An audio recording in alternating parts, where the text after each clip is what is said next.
ഇവിടെ അമേരിക്കയിൽ ഇപ്പോൾ സമ്മർ വെക്കേഷനാണ്. ജൂണും ജൂലൈയും ആണ് അമേരിക്കയിലത്തെ സമ്മർ വെക്കേഷൻ. വെക്കേഷനൊക്കെ കഴിഞ്ഞിട്ട് ഓഗസ്റ്റ് ഫസ്റ്റ് വീക്കാണ് ഇവിടുത്തെ ക്ലാസ് റീസ്റ്റാർട്ട് ചെയ്യുന്നത്. ഇവിടെ ഇപ്പോൾ സമ്മറിൻ്റെ പീക്ക് സമയമാണ്. നല്ല വെയിലും നല്ല ചൂടുമാണ് ഇവിടെ ഇപ്പോൾ ഉള്ളത്.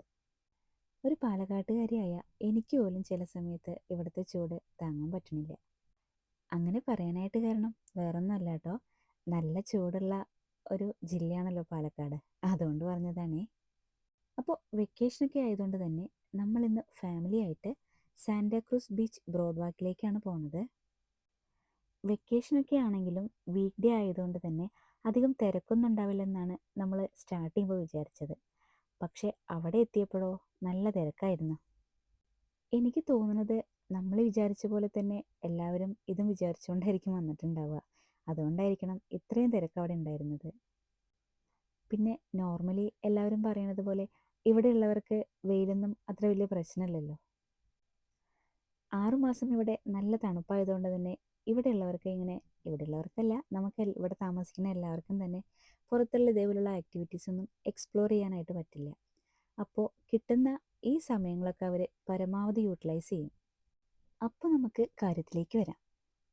നമ്മുടെ കാലിഫോർണിയയിലെ സാന്റാക്രൂസിലുള്ള ഒരു ഹിസ്റ്റോറിക് സീസൈഡ് അമ്യൂസ്മെൻറ്റ് പാർക്കാണ് സാന്റാക്രൂസ് ബീച്ച് ബോർഡ് വാക്ക്. ഇവിടെ നമുക്ക് അഡ്മിഷൻ ഫീ ഒന്നും തന്നെ ഇല്ല, ഫ്രീ അഡ്മിഷനാണ്. പക്ഷേ ഓരോ റൈഡ്സിലും അതല്ലെങ്കിൽ ഓരോ ആക്ടിവിറ്റീസ് ചെയ്യാനായിട്ടൊക്കെ നമ്മൾ സെപ്പറേറ്റ് ആയിട്ട് പേ ചെയ്യണം. അതല്ലെങ്കിൽ നമുക്ക് റിസ്ബാൻഡ് ഓപ്ഷനും യൂസ് ചെയ്യാവുന്നതാണ്. ഇവിടെ നമുക്ക് കുറേയധികം ത്രിൽഡ് ആയിട്ടുള്ള റൈഡ്സും അതുപോലെ തന്നെ ഫാമിലി റൈഡ്സും ഇതൊന്നും കൂടാതെ തന്നെ കുറേയധികം ഗെയിംസും കാര്യങ്ങളൊക്കെ ഇവിടെ ഉണ്ട്. അതുകൂടാതെ mini golf, laser tag, bowling തുടങ്ങിയിട്ടുള്ള അട്രാക്ഷൻസും ഇവിടെ ഉണ്ട്. കുറേയധികം ഫുഡ് ഓപ്ഷൻസും ഇവിടെ അവൈലബിൾ ആണ്. ഇവിടെ എത്തുമ്പോൾ തന്നെ ഇതിൻ്റെ അടുത്തുള്ള ആ കടലിൻ്റെ തണുത്ത കാറ്റും അതുപോലെ തന്നെ ഇവിടെയുള്ള ഓരോരോ കാഴ്ചകളൊക്കെ ആയിട്ട് നമ്മുടെ മനസ്സിനെ വല്ലാതെ സന്തോഷിപ്പിക്കാറുണ്ട്. അതല്ലേലും എത്ര കണ്ടാലും മതി വരാത്ത ഒരു കാര്യമാണല്ലോ കടലെന്ന് പറയുന്നത്. ആദ്യം ബോർഡ് വാക്കിലൂടെ കുറച്ചു നേരം നമ്മൾ നടക്കുകയുണ്ടായി. എവിടെ നോക്കിയാലും കുറേയധികം ആളുകളും കുട്ടികളും അവരുടെ കളിയും ചിരിയും ബഹളങ്ങളൊക്കെ ആയിട്ട് ഒരു ലൈവ്ലി ഫീല് തന്നെയായിരുന്നു ഇവിടെ. കുട്ടികൾക്കും വലിയവർക്കൊക്കെ ഒരുപോലെ എൻജോയ് ചെയ്യാൻ പറ്റുന്ന രീതിയിലുള്ള ചെറുതും വലുതുമായിട്ടുള്ള കുറേയധികം റൈഡ്സും അതുപോലെ തന്നെ ചെറിയ ചെറിയ ഗെയിമുകളൊക്കെ അവിടെ ഉണ്ടായിരുന്നു. എല്ലാം ഓടി നടന്ന് എക്സ്പ്ലോർ ചെയ്യാനുള്ള ഒരു എനർജി നമുക്ക് ഉണ്ടായിരുന്നില്ലെങ്കിലും കുറച്ചധികം നമ്മൾ എക്സ്പ്ലോർ ചെയ്തായിരുന്നു. അത്യാവശ്യം തിരക്കുള്ള ഒരു ദിവസമായിരുന്നെങ്കിലും ഒരുപാട് ക്യൂ നിൽക്കേണ്ട അവസ്ഥയൊന്നും വന്നിട്ടുണ്ടായിരുന്നില്ല. പെട്ടെന്ന് പെട്ടെന്ന് തന്നെ ക്യൂ ഒക്കെ നീങ്ങിയിട്ട് നമുക്ക് വേഗം വേഗം ഓരോ റൈഡ്സിലും ഓരോ ഗെയിംസിലൊക്കെ പങ്കെടുക്കാനായിട്ട് പറ്റി. പിന്നെ പലതരത്തിലുള്ള ഡ്രിങ്ക്സും അതുപോലെ തന്നെ ഭക്ഷണമൊക്കെ അവിടെ നിന്ന് കിട്ടുന്നത് കൊണ്ട് തന്നെ നമുക്ക് ഫുഡ് കഴിക്കാനായിട്ട് വേറൊരു സ്ഥലത്തേക്ക് പോകേണ്ടതായിട്ട് വന്നില്ല. അതുകൂടാതെ കുറച്ചധികം സ്നാക്സും കുടിക്കാനായിട്ട് വെള്ളമൊക്കെ നമ്മൾ പാക്ക് ചെയ്തിട്ടാണ് പോയിട്ടുണ്ടായിരുന്നത്. ഇത് കടൽ തീരത്തായതുകൊണ്ട് തന്നെ നല്ല വെയിലുള്ള ദിവസമായിട്ടും ചെറിയ തണുപ്പൊക്കെ ഉള്ളതുകൊണ്ട് നമ്മൾ ഒത്തിരി ടയേർഡായിട്ടൊന്നും ഉണ്ടായിരുന്നില്ല. കാരണം ഒരു സുഖമുള്ള ക്ലൈമറ്റ് ആയിരുന്നു അന്നുണ്ടായിരുന്നത്. പിന്നെ ഏതൊരു റൈഡ് നോക്കുകയാണെങ്കിലും അത് കുട്ടികൾക്കായിട്ടുള്ള ഇഷ്ടപ്പെടുന്ന രീതിയിൽ അതല്ലെങ്കിൽ വലിയവർക്ക് ഇഷ്ടപ്പെടുന്ന രീതിയിൽ ഭയങ്കര കളർഫുള്ളായിട്ടാണ് അവിടെ ചെയ്തിട്ടുണ്ടായിരുന്നത്. അപ്പോൾ അതെല്ലാം കണ്ട് ആസ്വദിച്ചിട്ടും അതിൽ കയറി ആസ്വദിച്ചിട്ടൊക്കെ നമുക്ക് സമയം പോണത് അറിയുന്നുണ്ടായിരുന്നില്ല.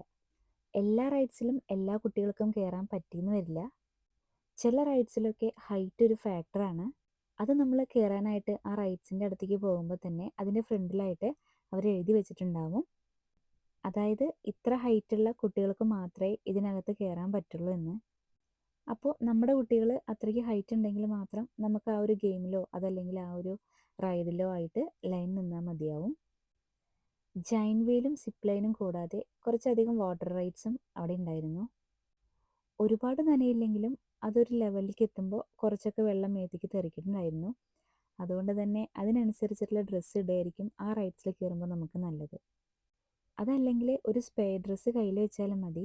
ബീച്ചുള്ളത് കൊണ്ട് നമ്മൾ എന്തായാലും മിക്കവാറും ബീച്ചിലും ഇറങ്ങാൻ ചാൻസ് ഉണ്ടല്ലോ. അപ്പോൾ ഒരു സ്പേ ഡ്രസ്സും ഒരു ടവലൊക്കെ കയ്യിൽ വെക്കുന്നതായിരിക്കും കൂടുതൽ നല്ലത്. അപ്പോൾ ഈ വെക്കേഷൻ സമയത്ത് കുട്ടികളൊക്കെ ആയിട്ട് രാവിലെ മുതൽ വൈകുന്നേരം വരെ സ്പെൻഡ് ചെയ്യാനായിട്ടുള്ള ഒരു സ്ഥലം തന്നെയാണ് നമ്മുടെ സാന്റാക്രൂസ് ബീച്ച് ബോർഡ് വാക്ക്. അപ്പോൾ ഇവിടെയുള്ള ഈ വീഡിയോ കാണുന്ന ആരെങ്കിലും ഇതുവരെ ഈ സ്ഥലത്തേക്ക് പോയിട്ടില്ലെങ്കിൽ കുട്ടികളൊക്കെ ആയിട്ടൊന്ന് പോവുകയാണെങ്കിൽ അവർക്ക് നല്ല ഇഷ്ടമാവും എന്തായാലും.